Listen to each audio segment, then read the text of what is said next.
ఇది మా అమ్మ కోరిక అండి. నన్ను గాని మా సిస్టర్ని గాని న్యూస్ రీడర్ చేయాలనుకున్నారట. దూరదర్శన్లో వార్తలు చదివే ప్రేమామాన్వి గారి పేరు కాస్త నాకు క్షేమామాన్వి అని పెట్టారు. తన కోరిక నేను ఎలాగూ తీర్చలేకపోయానండి.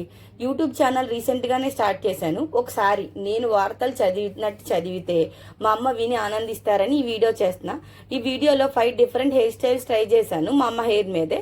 ఆ వీడియో చూస్తూ నేను చదివిన వార్తా విశేషాలు ఫన్నీగా ఉన్నా, ఎక్కడన్నా మీకు నవ్వొచ్చినా ఓ కామెంట్ అయితే చేయండి. ఓకే, స్టార్ట్ చేద్దామా? దూరదర్శన్ వార్తలకు స్వాగతం. నా పేరు క్షేమా మాన్వి. ముందుగా ఈనాటి ముఖ్యాంశాలు. ఈ రోజు ఉదయం రాష్ట్ర వ్యాప్తంగా ఒక వింత సంఘటన చోటు చేసుకుంది.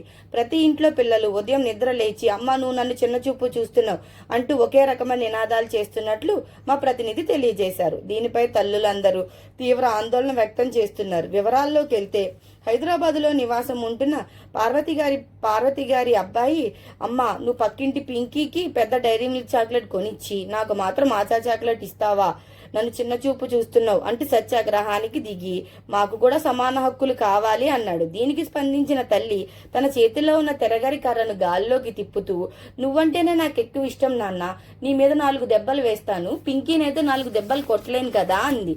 ఆ మాటలకి ఆ వీధి మొత్తము ఒక్కసారిగా వేడి వాతావరణం నెలకొంది. మరొక ముఖ్య వార్త. సరిహద్దుల్లో శాంతి భద్రతల సమస్య ఏర్పడి భార్యలందరూ ఏకమై భర్తలను వంటగదికి పరిమితం చేయాలని జంబలగడి పంబా సంఘం వారు డిమాండ్ చేస్తున్నారు. ఒకవేళ భర్తలు వినకపోతే వారికి ఉదయం పూట కాఫీకి బదులు కాకరకాయ జ్యూస్ ఇస్తామని వారు హెచ్చరిస్తున్నారు. దీనిపై పురుష సంఘం అధ్యక్షులు తీవ్ర దిగ్భ్రాంతి వ్యక్తం చేస్తూ వెంటనే తమకు రక్షణ కల్పించాలని పోలీసులను ఆశ్రయించారు. వాణిజ్య ప్రకటనల విరామం. మా తదుపరి వార్తా విశేషాలు చూసే ముందు ఒక చిన్న విరామం. వాషింగ్ పౌడర్ నిర్మా పాలలోని తెలుపు నిర్మాతో వస్తుంది. వాషింగ్ పౌడర్ నిర్మా. నవ్వాను అనుకోవద్దండి, నాకు కూడా సరదాగా నవ్వొచ్చింది, అందుకని నవ్వాను. వాతావరణ విశేషాలు. రాష్ట్రంలో రాగల 2 రోజుల్లో భారీ కోపతాపాల వల్ల కొన్ని ప్రాంతాల్లో ఉరుములు మెరుపులతో కూడిన తిట్ల వర్షం కురిసే అవకాశం ఉంది. దీనికి కారణం ఏమనుకుంటున్నారా?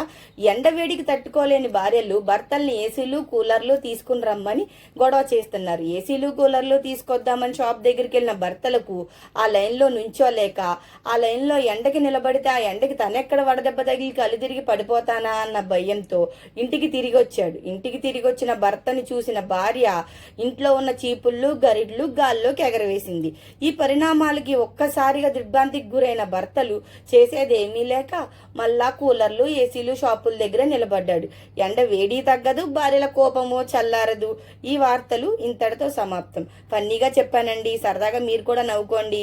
మా అమ్మ కోరిక ఎలాగా జీవితంలో తీర్చలేకపోయాను, యూట్యూబ్ ఛానల్ ద్వారా అట్లీస్ట్ నేను ఈ వార్తలు చెప్పినట్టుగా చెప్పినందుకు చాలా సంతోషిస్తున్నానండి.